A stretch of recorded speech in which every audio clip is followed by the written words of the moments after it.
regardless of how you take this video, the takeaway I want you to take is that planting, yes, planting. I'm not talking about planting the seed and then harvesting this carrot. I'm talking about planting this entire root right now as we speak, because that's what we're going to do today. Planting this can and will result in thousands of carrots in your future. And I'm not joking. So here's reality. This carrot is something that I grew in my garden last year.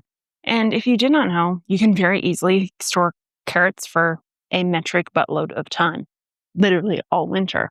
The reason for why you can store them for so long, and along with a lot of other root vegetables, is just simply because of the nature of what a carrot is. It's a storage unit. It's the same as if you were to have an iris or a daylily or a tulip outdoors. But when you found a carrot that is well adapted to your climate and produces well in your climate, you want to try to keep the gene pool, that is this carrot, inside of your area for as long as possible. Now, if you want to know how I stored this bad boy for as long as I did, check out my video that is very, very old. I apologize, but it's still all valid nonetheless on how to do so.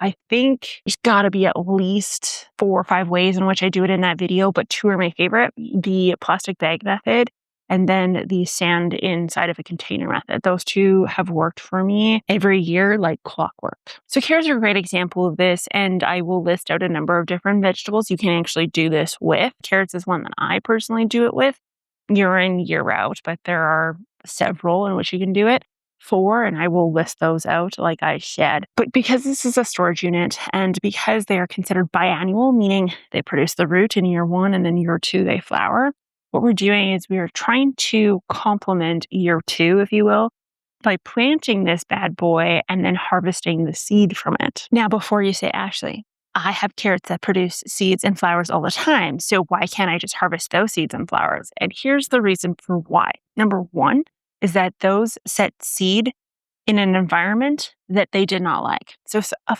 carrot seed flowers in the first year, it means that it's not adapted to your climate.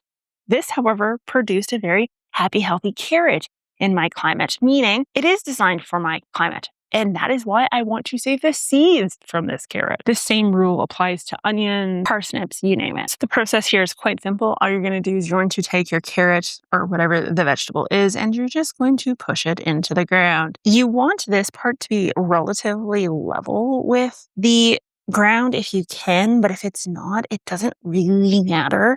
You don't have to dig a giant hole, because I think that's probably something that a lot of you are going to try, but you don't have to do that. So I'm just going to pop that in, and that's good enough. It sounds crazy, but that is going to flower from that. It actually, interestingly enough, already has like some little tiny baby leaves popping off of it because it has been in storage for so long. So she's ready to go for sure. So carrots, obvious one. The next one on the list is actually parsnips. Now, here's the thing.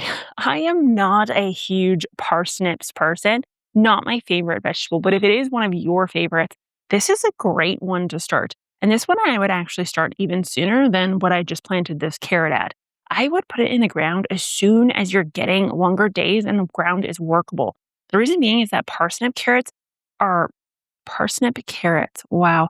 Parsnip seeds are incredibly sensitive and they very easily lose their viability. We're talking within months. So if you can plant it earlier, get a flower, get a bunch of seeds off of it, and then plant it, you're going to be much farther ahead. So give this one a shot. Parsnips, hands down, are a game changer when it comes to this. So the next one is onions. And this one actually is even more interesting than the parsnips or the carrots. The reason for why is because of what you're selecting for specifically. So onions that have stored all winter and then you plant outdoors are very obviously genetic coding that is really good for it, which means you are just naturally selecting future plants that are going to be great for storage, and it will just get better year after year. Not to mention, I've said it time and time again, onions from seeds are much more viable and much bigger harvest-wise when compared to something started from the actual starts themselves. The next one is beets. So if you're able to actually make this happen, please let me know in the comments down below. I've never been successful at it because beets, in my opinion, kind of turn mushy sooner rather than later.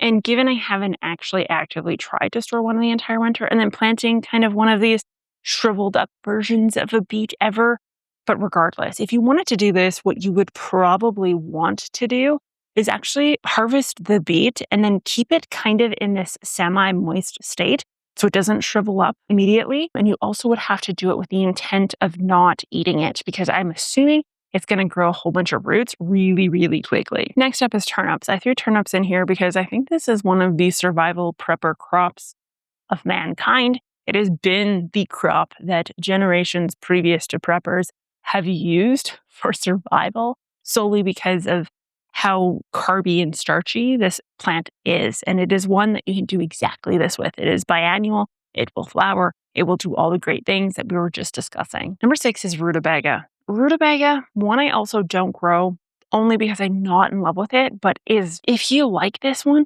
or if you're really new to cold climate gardening, this is the crop you want to go for. This is the cold climate crop of the century. They're really cold tolerant. They store incredibly well. And historically, again, they have been used to save civilizations over and over again. So do not sleep on rutabaga as a survival crop. Geek Tree, you have to let me know in the comments down below if you knew any of this was possible. It is definitely something that I started doing about 3 years ago because I had a very mild winter that allowed carrots to overwinter.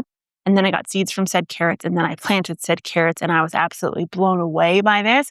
And keep in mind that this can also change the narrative when it comes to, for example, things like lettuce. So if you have lettuce that's bolting already, then that's a sign of a lettuce seed you absolutely do not want to save because it's prone to bolting. Same again with carrots or onions or anything that's going to flower here now in this season. It's a really good sign of a plant that just isn't engineered for your climate, which is fine because we just want to keep on honing in on engineering for our climate, if you will. With that being said, this is my most recent video, and that is what Google says you should watch next. And I will talk to you guys next time. Bye.